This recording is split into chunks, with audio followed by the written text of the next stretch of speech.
What's up, everyone? Welcome back to another episode of Kinda Different, a dental podcast where we talk about innovation in dentistry. We connect with some of the best people out there. I'm super thrilled for our guest today to introduce himself and tell us all about what he's building and how he's thinking about the world, because he is a really smart dude.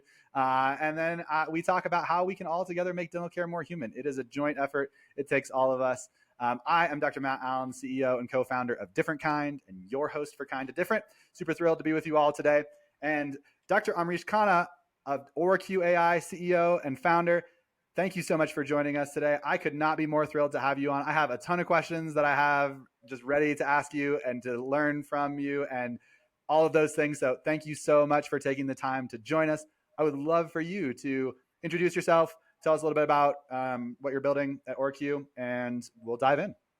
Great. Thank you so much, Matt, for having me on the podcast. It's been awesome getting to know you and all the great things that you're up to, and really appreciate the opportunity to be here today with you. Awesome, a little intro on myself. So I'm a dentist from Canada, Calgary, Canada, and we were just talking about how our views from our backyards are pretty similar here between Denver and Calgary, right along the Rocky Mountains, right? So, Yep. Born and raised in Calgary, Canada. I've been practicing for coming on 17 years here now. And a Canadian University of Alberta grad, did a GPR down in the US in Montefiore Medical Center in New York. And so practiced many years in kind of surgical care, complex care, IV sedation, implants, grafting, all that kind of stuff. Dental sleep medicine were all the things that I love doing from a clinical perspective, and then pivoted into this whole world of technology here over the past few years and innovation. So that's where we are and how OraQ sort of came about. I always share a unique snippet of my entrepreneurial journey. So 5 years into me associating, we bought our first practice. My wife and my brother, both dentists as well too, and we said, okay, let's dive into our first foray of ownership. And then woke up to a phone call, one June morning, a year later, to find out that the 100-year flood hit Calgary, and our practice was literally, I was living downtown, practice was downtown, and then literally had to watch our $1 million investment wash away before our eyes. So share it because it really was, the start of my real entrepreneurial journey. And I think what forced me into thinking differently on innovation, resilience, how do we, come out of adversity, and what do we need to do? And, I had to support my patients still, I had to support our team, rebuild our practice, grew our practice to more than double the value, bought another location. And then I was like, okay, maybe we're onto something here. And do I keep building that route? And then started seeing, hey, all of us dentists look at patients a little bit differently. And it didn't correlate to how many years we were out in, a new grad versus a doc that's, 30 years out. And my hygienist would tell me, hey, you go in to do a recall, and we know that you're going to talk about 5 things, and another doc is maybe only talking about 2. And patients are leaving with that story that we often hear when a new patient comes in the door, that, hey, why didn't the last dentist tell me this, right? Or, one dentist told me something, another one told me something else. Are we selling them per se on treatment? And so that started the gears turning in the good old buzzword of AI in like 2019, 2020. And I said, okay, let me see if there's a way to incorporate technology and understand, how can we, what I call, bring the mind and the wisdom of 1,000 dentists to the center of the patient relationship, and help dentists look at patients all the same way, uncover all opportunities of care from a value-based care perspective, really do what's best for the patient, but also give full transparency and ownership of oral health data back in the hands of the patient. So patients can leave feeling empowered and being able to say, hey, okay, I understand why my dentist is recommending that crown that maybe a previous dentist didn't talk to me about, and the tooth's not bothering me, but it makes sense now, right? And I can make the decision when I'm ready. So that's what OraQ is all about, driving, precision care chair side. How do we, ensure that we're, as I said, uncovering opportunities of care and giving that transparency, so ultimately we can support patient treatment acceptance and grow dental practices the right way. Amazing, man. Well, let's dive in then, because there's so much there. And I feel like OraQ is so unique in so many ways, because many of the applications of AI in oral health thus far, certainly the most well-known is, radiographs and imaging, right? And then I think there's some stuff that's kind of come into like conversational analytics and, some of these other places where it's like, hey, that's important. I mean, obviously at DifferentKind, we're using AI as well to do things with our data and understand that and help people understand, how the world can look. I think a huge gap that I have seen, certainly in our space, is really being able to do that on a clinical level beyond just radiographs, and that radiographs are obviously clinical. And so from your perspective, you're obviously taking into account a lot of information at that point. Just kind of walk us through that like journey of, hey, here's this like clinical innovation tool that is probably pretty different for a lot of dentists, right? Because they're pretty used to doing a lot of that themselves. So how did it's new, it's interesting, and there's not a lot of analogs for it out there. And so just kind of walk us through some of the ways that you've thought about it, some of the things that you've heard, et cetera. I just think it's such an interesting way of using technology to, really build this kind of clinical standard of care, if you will. Yeah, no, thank you. And I think, you hit the nail on the head when you said we're looking at a lot of data and we're looking at a lot of things in a different way. And a lot of it is clinical information. Like, what are we evaluating on our patient holistically? Everything from their medical health to what are we, interpreting and diagnosing off of, whether it be a X-ray, an image, a 3D scan, a CBCT, all these other adjuncts to our day-to-day evaluation of a patient. But ultimately, our focus really is on the major diagnostic opportunities in the dental practice every day, which is recall exam and new patient exam, right? So every time we sit in our chair and we look in a patient's mouth, because we know if we can look at everything properly, hey, we're doing what's best for the patient, but we're also filling our dental chairs at the same time, right?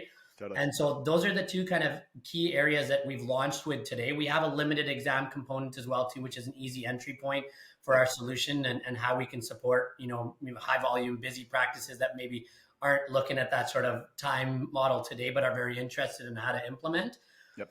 And, what we do is we look at how can we always roll up meaning from data in a quick and easy way. And to what you said, standardizing it, because even if me and you look at a patient case here together, if we have all the photos, x-rays, clinical data, and everything in front of us as if the patient's sitting in our chair, we're both going to interpret it slightly differently, right? And we bring our own lens of how we were educated, our own experiences, what past patients were sitting in our chairs that, stuck out, that we always remember to look for that one thing now, or whatever it is, and areas of interest, right? Like, maybe one of us loves Invisalign and the other one's really into cosmetic dentistry or something. So we're always kind of hunting and mining for the stuff we like, right?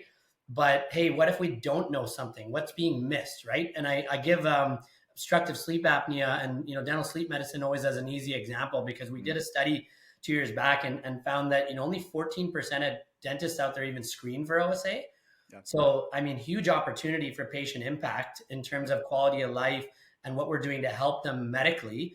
And it's also a great opportunity for care within a dental practice, right? Our dentistry is more predictable if we found out that the underlying cause of that wear, for example, was related to an airway issue rather than us just giving night guards to everybody, right? So now we're not worried about our crowns and our fillings breaking and patients unhappy and that type of thing. So how can we bring that to everybody, even if they haven't been trained in it, right? And so back to your question about like, how do we look at the data? Like, we're looking at everything from before a patient comes in the door. So from medical, dental, pre-intake, we're screening for certain things, whether it be sleep, protective factors, perio, occlusion, all these different areas on patients' bite, for example, to even before they walk in the door. So that when a patient is, going to be coming in today at noon, we can look in our morning huddle or the moment before we jump into that operatory and look at an OraQ wellness profile and already see risk scores developing on that patient. So whether it's us, our hygienists, our assistants, we're going in there equipped with already some, effective ammo to be able to drive the patient experience in a different way. Yeah. Then what we do is we guide a clinical examination. So it's done in a consistent format. So we validated all this information from all the research and everything out there, layered it into our own models, and then said, okay, how can we make the data collection easy? We know staffing is a big issue in the dental world today, especially post-COVID still. Like, we're all struggling with getting the right people, staying on the team, turnover, all those kind of things. So we don't have the time to now train a new assistant on, hey, this is how I do my exam. And though we have templates even sitting in the PMS, sometimes it's not followed, right? And that was what we found before too. So we've got a quick and easy way to follow. Yep. That, a dental team can fill in that information. And then every bit of data that's being captured is always rolled up back to this wellness profile. So we're seeing the risk change, the patient's seeing it change. And then we guide the dentist with the mind and the wisdom of 1,000 dentists. So that's all research-backed protocols that says, okay, because this patient's profile looks like this, consider this, this, and this. And, I say, hey, if I had my favorite mentor in my shoulder, when we go to our CE courses and things like that, we know they'd be like, well, because the patient's got this wear profile and you remember the medications that they're on and their cavity risk is this, or biomechanic risk is this, we got to think about these things rather than just jumping to treatment, because often we just jump right away to like patient needs this filling, they need this crown, they need this appliance, maybe they need ortho, whatever it is. So helps us think a bit differently, all while the patient's in the chair, and then show it to the patient. So the moment the patient sits up, they get it in the palm of their hands. Yeah. And that's been the conversation changer, because patients are seeing their profile and saying, okay, like they're asking the questions. And that's why I say the other big unique aspect to OraQ is that we're the only clinical AI patient engagement tool. So we're actually before, as I described with pre-intake, during with that really co-discovery process, and after, so the patient walks away with this, is what's driving the conversations differently. And I know you're a big proponent of shared decision making, right? And that's really what we're all about, is like, how do we give that information also to the patient in an easy way so that they can understand it too, right? And so, yeah. 100%, man. Well, I have a ton more questions there in terms of, how that, I think, promotes humanity within practice and whatever. Let's put a pin in that for a minute, because I mean, there's just so much there. But I want to have our audience learn just a little bit more about you. You're a fascinating person and somebody who I have grown to really respect, and both as a clinician and as a entrepreneur, somebody who's building something that I think the world needs. So one of the things that I love to learn, how to have people share about themselves is like, people look on social media, whatever. But that's generally not like the things that are the most important to us, unless you're maybe like a total overshare, right? Like people are like sharing, way too many pictures of their kids or whatever. You're like, oh man, like, I don't know about that. But, tell us something that's super important to you, but a lot of people may not know about. We'd just love to hear like, hey, this is what makes Amreesh tick. Yeah, no, I mean, on social media, my presence is largely professional in nature with what I'm doing sort of with OraQ and my teaching and education and stuff like that. But, what drives me every day is my family. I've got two amazing little girls, 5 and 7 years old, and my wife, who's also a dentist too. But though as a dentist keeps our shop talk to a minimum always at home. So, I mean, that's what makes what we do worth it. And always, ensuring that they see, what's why and what we're doing, right? And community is super important to me too. Something that was instilled in me as a child. My parents came to Canada from India in the late 70s, and were always involved in the East Indian community and giving back and supporting whatever way. And so that was always instilled in me. And through dental school, I founded a student-run clinic that's still in function today, and then also have a nonprofit called Cause to Smile. But everything there for me is about like, how do we bring people together to give? And in Cause to Smile, our mission, we say, is to give beyond the walls of our clinics, right? I was really wanting to, I think there's a lot of amazing things being done in the dental space, giving back through dentistry, and took a little bit of a different approach and said, hey, well, how else can we also support local grassroots needs and bring the dental community together with a larger business community? I think when I got into this whole world of tech and startups, I was exposed to so many amazing people in that I never would have ever crossed paths with before when I was just, practicing dentistry, right? And not to say there's not amazing people within our industry, but they're looking at things in a completely different way and different industries and everything. But it really opened up my perspective and just eyes to like, whoa, there's so much more out there. So how can I kind of also enrich colleagues and have them exposed to that at the same time supporting giving back? So we do a couple events and that kind of thing. But circling back to the family, like, that's what it's about for me, is like, I want them to grow up knowing, hey, that like giving is a, I call it a bucket that we can't fill. Like, it's not one that needs to supersede any others. We passionate about professional. We got to make money to do the things we love and, support our family and everything like that too. But it's just a separate bucket that if I'm not doing something specifically for that one, it doesn't get filled. And I want my kids to be able to see that and see the, the legacy that, my parents instilled in me as well too, and how we can always build that going forward. I love that, man.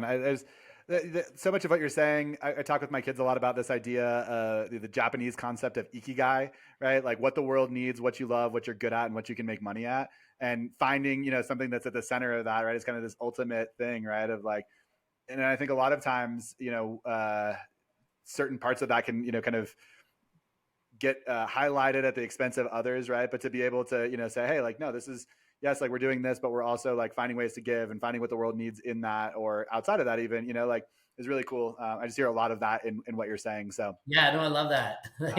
absolutely love it. Sweet. Well, let's talk a little bit about making dental care more human, because I think what you're talking about here in terms of what OraQ is doing and how you're kind of promoting awareness from patients and conversation engagement, like all of those different pieces. I think it's so crucial, obviously, and my lens is certainly that, right? So one of the things that I love to talk about is just, okay, like how do we operationalize some of what you're building, even if someone's not using your product or whatever, right? Like, so the question for you here is like, what's one, based on what you've learned through building OraQ and having those conversations and doing all of that, what's like one small, easily implementable tip that you feel like, hey, dental practices miss this a lot and they should be doing it more, and it's something that patients want and need, et cetera. So like, what's one thing that anyone listening to this podcast could go out and do tomorrow based on what you've learned from building OraQ?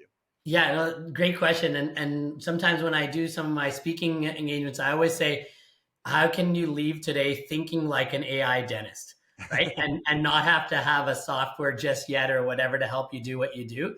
Yeah. And I think it's just bringing that lens and looking at things a little bit differently. Like, we bucket risks into 7 categories. So we look at medical, sleep disordered breathing, occlusion, TMD, ortho, biomechanics, caries, perio, aesthetics. So even if you just have those 7 lenses on at all times when you're looking at a patient, how do you look at all the layers of the data that correlate with one another, right? Because I think that's the hard part for us as a human to do, and that's the amazing part of what machine learning and AI can do is piece these layers together. But if you can think of those categories every time you're looking at a patient, and from a risk perspective, even just understanding where are they, like low, medium, or high in these areas, what happens is, in our early days of testing, even the concept, even it's just about like it shifts our perception from reactivity and a reactive model of care to really risk reduction and prevention, right? And because now all of a sudden we start looking at, okay, well, they've got areas of decay, but like, why do they have the areas of decay? And what else is going on? What can I do to prevent that? So I'm not just treating the decay with the fillings, but then, maybe that does mean that it ties into perio and I need to bring them in for a sooner interval, and we got to consider SDF or remineralization therapy, other things. So it opens up the door for all these other things to think on that otherwise, if we're just like looking for problems and just saying the solution right away, we would miss, right? And so that's kind of how I say, okay, if you can think like an AI dentist tomorrow, think of these categories, think of it from how you can shift your thinking from reactivity to risk reduction prevention. Yep. You're going to open up more opportunities of care. You're going to have better conversations with your patients, and ultimately you're going to get busier in your practice too, because you're going to be doing more for your patient. Man, that's great. Those 7 categories. Can you tell us those one more time? What are those 7 categories again? So medical being kind of the oral systemic health connection, sleep disorder breathing. So, really evaluating airway disturbances or OSA, essentially. Yep. Occlusion, TMD, ortho. So bite wear, biomechanics, cracks in teeth, caries, perio, aesthetics. Awesome. That's great. And I think I've talked about this on this podcast before. One of my favorite studies is this 2012 paper from Australia where they asked people what they value about their dental care. And one of the big learnings was like, hey, like we don't feel like anyone talks to us about prevention. And I think a lot of times we just think about that as like, oh, just put some fluoride varnish on, which is great. Like, if that's the first step, maybe for a lot of people of just like, hey, we're not even talking about fluoride with people or whatever it is, right? Some very basic things, sealants for kids, whatever it is. But I think those categories are super helpful, at least for me. And then kind of saying like, okay, cool. Like you can be reactive in all of those categories, or you can be preventive and focused on like, hey, how do we, yes, of course we're going to treat what's going on, but how do we like help you think about this holistically so that all of this stuff is continuing to be healthy for you in the long term? Absolutely. That's amazing. I love it. So cool. So cool. Okay. One of the things that I think any entrepreneur anywhere has, right, is this idea of like a future state. So, we see a problem and we're trying to build something to fix it, make the world a different place. And so tell us about, where you see dentistry at right now. So the kind of like where it currently is, and where do you hope to take it to, right? Like at the end of your life, career, whatever it might be, through building OraQ and whatever else you might do in the rest, what do you hope dentistry, how does it look different, I guess, is the question there, when you're at the end of it. And specifically from, the lens of, maybe the patient, but also like, I think the provider as well. Cause I think what you've built like touches on both of those things. So would love to hear. Yeah, no, the big vision and the BHAG, as we call it, right? The big, hairy, audacious goal. Really looking for like the future that we see in what we're building here with OraQ is that imagine a patient going into an office, sitting down in a chair, and you end up looking up at the screen, and Q guides you through an AI-driven precision exam. So it's truly precision to every patient in the chair. We're getting that guidance and support from technology to help us zone in on what we really need to be looking at in that patient. Yeah. And then that patient sitting up, understanding, hey, here's my overall wellness profile. Yeah. From here, I understand, okay, what I need to do from prevention, what I need to do to treat the reactive aspects of care today as well. But then being able to track that patient longitudinally. So we're doing some very interesting work on research and development right now on an oral health index, and really how we look at an overall evaluation on a patient, so that within very easy to look at data parameters, each time a patient's in, we can say, are they improving in health or declining, right? Yeah. And that would be different. And I think the other piece that this involves is there's amazing technologies out there today in addition to what we're doing. And, the imaging AI are doing some amazing stuff too. And it's like, how do we bring all these technologies together? Because this is the hard part for companies like ours today, is that we're still dealing with the data integration and the data interoperability issues. Mm-hmm. And ultimately, if we can all work together in some way, shape, or form that feeds the ecosystem collectively, mm-hmm. Now our users, which are all us dentists, and our dentist users, which are patients, are going to have a much better flow and outcome with their care, right? So how do we get what's happening on that CBCT, the intraoral scan, medical wearables, all these kind of things? And I think that's what we really see with the vision with OraQ. We built this platform to be that central hub, so that it can take in all these things. I mean, there's amazing people doing salivary testing right now, genomics, like all this stuff. People who've been on your podcast, right? And it's like, how do we bring that together? Because they're focused on one area of something that's really important.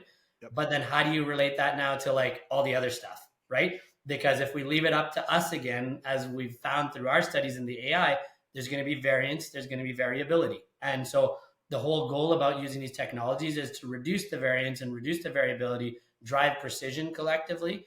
And if we do that, I mean, I would love to see a world where now we're improving the business health of a dental practice, the health of our patients, the health of our groups and DSOs, and how we interact with our payers as well too, right? And so we can really support evidence to show why they need to support, covering care that is truly important as well.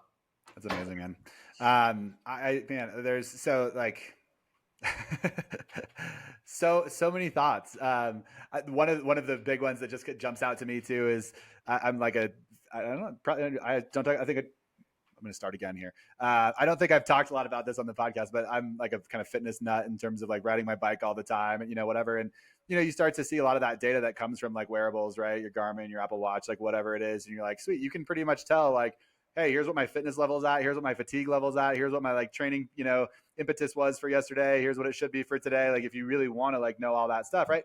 But from like a health perspective, if we're thinking about oral health, right? Like, it sounds like what you're saying is like, something akin to that, where you're like, hey, if I just kind of have a pretty good idea of like, hey, here's what I need to do. Here's where I've been, all of these different pieces. And it is this pretty consumable, thing for people to understand based on what you're building. So I don't know if that's exactly, that's what I'm kind of getting based on what you're saying. And I mean, I think that vision, both for the providers, the payers and the patients, in that space is really impressive.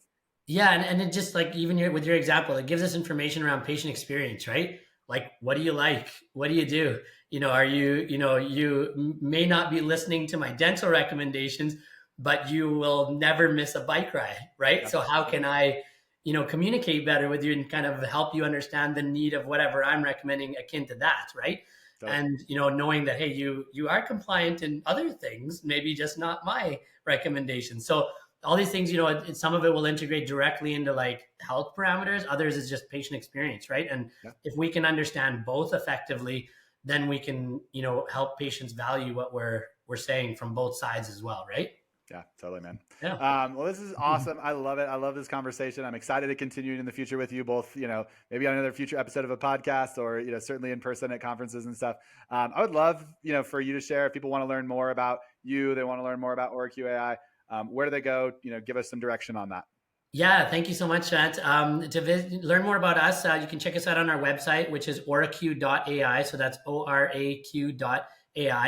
And also feel free to email me, reach out on LinkedIn. My email is an easy one. My first name, AMREESH at ORAQ.ai again too. But happy to entertain conversations. I mean, we are now in market and it's an exciting time. So really looking for enthusiastic dentists who really value what we've built here, and working already with dental practices, groups, that kind of thing, and really looking to grow our customer base as well. So always open to those conversations. Thank you again for the opportunity to be here and chat with you. Love what you guys are doing at DifferentKind as well, and collaborating and meeting people like yourself. I know when we met last year at Dykema, I was just like so amazed hearing your journey too. And it gave me a lot of inspiration and motivation to see another clinician that's taken the plunge into this whole other world. And I won't forget what you told me, because you had said, hey, like, just because we went to dental school for all these years doesn't mean we had to be a dentist for the rest of our life, right? And there's other things. So I always remember that. And it again, was super inspiring for me, because it's a big plunge to take. And yeah, so yeah, thank you, Matt. And always great getting to chat with you as well too. Awesome, man. Well, we certainly appreciate your perspective. Certainly appreciate who you are as a human and what you're bringing to the industry. Keep on keeping on. Excited to see the progress that you continue to make. And we look forward to continuing the conversation soon. Thank you.